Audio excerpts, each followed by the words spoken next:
নজর রাখবো অন্যান্য খবরের দিকে। পাক গোয়েন্দা বিমানকে তারা ভারতীয় বায়ুসেনার। মিগ 29 কে ভারতীয় বায়ুসেনার তারা খেয়ে পালিয়ে গেল পাক গোয়েন্দা বিমান। ভারতীয় রণতরে বিক্রান্তের অবস্থান ও কম্পোজিশন বের করার চেষ্টা ভারতীয় নৌ ও বায়ুসেনার। নজরদারিতেই প্রচেষ্টা ব্যর্থ হয়েছে।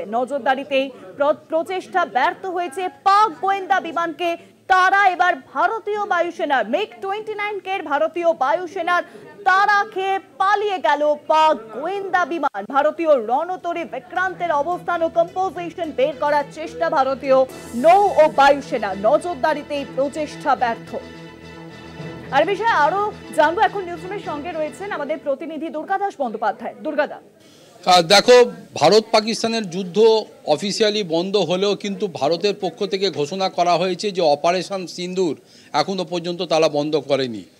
কিছুদিন আগেই দেখা গেল যে আরব মহাসাগর এবং ভারত মহাসাগরীয় যে অঞ্চল, সেইখানে আইএনএস বিক্রান্তকে এখনো পর্যন্ত মোতায়েন করে রাখা আছে এবং এই আইএনএস বিক্রান্তের দিকে উড়ে আসছিল পাকিস্তানের একটি RAS 72 sea eagle maritime patrol aircraft. ATR 72 গোত্রের এই এয়ারক্রাফটটি মূলত গোয়েন্দা বিমান হিসাবে তারা ব্যবহার করে এবং এই গোয়েন্দা বিমান ভারতীয় বিমানবাহী রণতরী আইএনএস বিক্রান্তের যে ক্যারিয়ার ব্যাটেল গ্রুপের যে CBGর দিকে অগ্রসর হচ্ছিল, তার কারণ হিসাবে জানানো হয়েছে ইন্ডিয়ান এয়ারফোর্সের পক্ষ থেকে যে এই গোয়েন্দা বিমানের লক্ষ্য ছিল বিক্রান্তের অবস্থান, কম্পোজিশন ক্র্যাক করা, কমিউনিকেশন ইন্টারসেপ্ট করা এবং ইলেকট্রনিক সিগন্যাল ইন্টেলিজেন্স সংগ্রহ করে বিক্রান্তের মারণ ক্ষমতা এবং তার সার্ভিলেন্স ক্যাটাগরি, তার এরিয়া থেকে শুরু করে বিক্রান্তের বিভিন্ন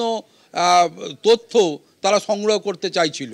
এবং এই বিষয়টি যখনই ভারতীয় বিমান বাহিনী বা ভারতীয় নৌবাহিনীর রণতরী থেকে দেখা হয় যে দূর থেকে সেই রণতরীর উদ্দেশ্যে এই বিমানটি উড়ে আসছে, তার সঙ্গে সঙ্গে প্রায় 150 মাইল দূর থেকে এটাকে ইন্টারসেপ্ট করার জন্য স্ক্র্যাম্বল করে মিগ 29A কে পাঠানো হয় এবং এই মিগ 29 সঙ্গে সঙ্গে এই পাকিস্তানের গোয়েন্দা বিমানটির সামনে গিয়ে দাঁড়িয়ে যায় এবং পাকিস্তানের বায়ুসেনার যে পাইলট ছিল সে সঙ্গে সঙ্গে বুঝতে পারে যে উত্তর জবাব দেওয়ার জন্যেই কিন্তু এই মিগ 29কে পাঠানো হয়েছে, ফলে যে কোনো সময় তাকে উড়িয়ে দেওয়া হতে পারে।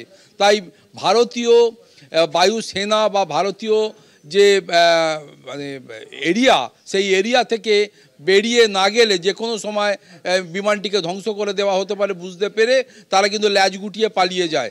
ফলে নো ফ্লাই জোন হিসাবে যেটা ইন্ডিয়ার পক্ষ থেকে এতদিন ধরে বলা হচ্ছিল যে নো গো জোন ডিক্লারেশন, অর্থাৎ ইতিমধ্যেই তারা বায়ুসেনার এবং ভারতীয় নৌবাহিনীর আইএনএস বিক্রান্তকে মোতায়েন করে রাখার পরে যে গোটা রেডিয়াস বা গোটা অঞ্চল জুড়ে একটা নো ফ্লাই জোন ঘোষণা করে রেখেছে, সেটা থেকে যে যারা সরেনি এবং সেখানে যে কোনো ধরনের, অর্থাৎ আইএনএস বিক্রান্তের আশপাশে এরিয়াতে যে কোনো বিমান যদি ঢুকে পড়ে শত্রুপক্ষের, তাহলে কিন্তু তাকে ধ্বংস করে দেওয়া হবে যে কোনো মুহূর্তে। এটা কিন্তু পাকিস্তানকে বুঝিয়ে দেওয়া হলো।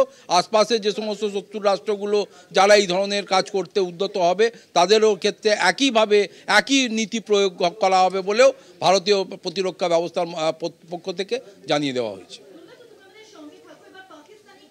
বিমানকে তাড়া করলো ভারতীয় বিমান বাহিনীর মিগ 29K বিমান। অর্থাৎ আমরা দেখেছিলাম যে ভারত পাকিস্তান যে যুদ্ধ শুরু হয়েছিল পেহেলগাম কাণ্ড এবং তারপরেই ভারতের অপারেশন সিন্দুর, একেবারে পাকিস্তানের ঘাঁটিতে গিয়ে সব জঙ্গি ঘাঁটিগুলি কার্যত ধ্বংসস্তূপে পরিণত করা হয়েছিল ভারতের তরফ থেকে এবং তারপর থেকে কিন্তু পাকিস্তান ক্রমাগতভাবে ভারতের উপর আক্রমণ শুরু করে, ড্রোন হামলা শুরু করে, মিসাইল হামলা শুরু করে। আমরা দেখেছিলাম যে মূলত ধর্মীয় স্থান টার্গেট করা হয়েছিল পাকিস্তানের তরফ থেকে ভারতের, কিন্তু ভারত কিন্তু সবকটি প্রতিরক্ষা করতে সক্ষম হয় এবং তারপর যুদ্ধবিরতি। কিন্তু তারপরও ভারতের তরফ থেকে কিন্তু কার্যত জানিয়ে দেওয়া হয়েছিল যে অপারেশন সিঁদুর কিন্তু শেষ হয়নি, অপারেশন সিঁদুর কিন্তু কার্যকরী থাকবে। অর্থাৎ কেন্দ্রের তরফ থেকে যেই অভিযানে নামা হয়েছে 2026 সালের মধ্যে সমস্ত রকম মৌ দমনের যে অভিযানে নামা হয়েছে তা এখনো পর্যন্ত রয়েছে এবং আমরা এবার দেখলাম যে এবার পাকিস্তানি গোয়েন্দা বিমানকে তাড়া করলো ভারতীয় বিমান বাহিনীর MiG-29কে। ভারতীয় বায়ুসেনার তাড়াকে পালিয়ে গেল পাক গোয়েন্দা বিমান। অপারেশন সিঁদুর এখনো বন্ধ করেনি ভারত সরকার। এরই মাঝেই পাকিস্তানের পক্ষ থেকে চরবৃত্তি এবং প্ররোচনা অব্যাহত রাখা হয়েছে। আর এই বিষয়ে আরো জানবো এখন দুর্গাদা যে জায়গাটায় ছিলে, দুর্গাদা তাহলে এখনো পর্যন্ত পাকিস্তান এতটা সাহস পাচ্ছে যে আবারও ভারতের উপরও আবার চরবৃত্তি করার চেষ্টা করছে, ভারত তো পদক্ষেপ নিচ্ছে, পাকিস্তানকে এই নিয়ে কোনো বিবৃতি জারি করেছে? দেখো, পাকিস্তানের ইতিমধ্যেই আন্তর্জাতিক জায়গায় মুখ পুড়েছে। তারা যে এখনো পর্যন্ত ভারতের থেকে প্রযুক্তিগত দিক থেকে ডিফেন্সে, ভারতীয় ডিফেন্স থেকে তারা শতযোজন দূরে আছে, এটা কিন্তু অপারেশন সিঁদুরে প্রমাণিত। তার কারণ তারা বিভিন্ন দেশ থেকে, চীন থেকে শুরু করে, তুর্কি থেকে শুরু করে বিভিন্ন দেশ থেকে তারা উন্নত মানের যে সমস্ত ড্রোন থেকে শুরু করে, মিসাইল থেকে শুরু করে যেগুলোকে নিয়ে এসেছে এবং যেগুলো ভারতের ওপর তারা প্রতিঘাত করার জন্যে ব্যবহার করতে গেছে, সবগুলোই কিন্তু ভূপতিত হয়েছে। এবং ভারত তার ক্যাপাসিটি এবং ক্যাপাবিলিটি দুটোকে এস্টাবলিশ করতে সক্ষম হয়েছে। ফলে তাদের আন্তর্জাতিক স্তরে মুখ পুড়ে গেছে যে এতদিন ধরে তারা যে সিংহক্রম দেখাচ্ছিল সেটা যে তারা আস্তে আস্তে ইঁদুরে পরিণত হয়েছে সেটা প্রমাণ হয়ে গেছে।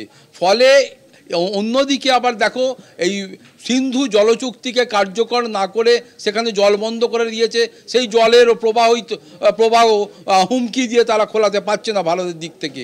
তাই আবার তারা শুরু করেছে ভারতের পেছনে মানে লাগতে এবং ভারতকে প্ররোচনায় পা দেওয়াতে, যে যাতে তারা আবার আগ বাড়িয়ে যুদ্ধ করতে নামে, আবার যাতে 5টা মানুষকে এই ধরনের টেররিস্ট অ্যাক্টিভিটিসের মাধ্যমে মেরে দেওয়ার মাধ্যমে ভারতের মধ্যে ইন্টারনাল যে সিকিউরিটি বা তাদের যে শান্তিপূর্ণ অবস্থান থেকে ভারতকে ডিস্টার্বের মধ্যে রাখো, ডিস্টার্ব করো, ইন্টারনালিও তাকে ডিস্টারবেন্সের মধ্যে রাখো, এটা পাকিস্তানের একটা উদ্দেশ্য আছে। কিন্তু এই উদ্দেশ্য তাদের কখনোই সাধিত হবে না। তার কারণ ভারত জিরো টলারেন্সের যে নীতি নিয়ে রয়েছে এবং সেই নীতি এখনও পর্যন্ত অ্যাপ্লিকেবল রয়েছে।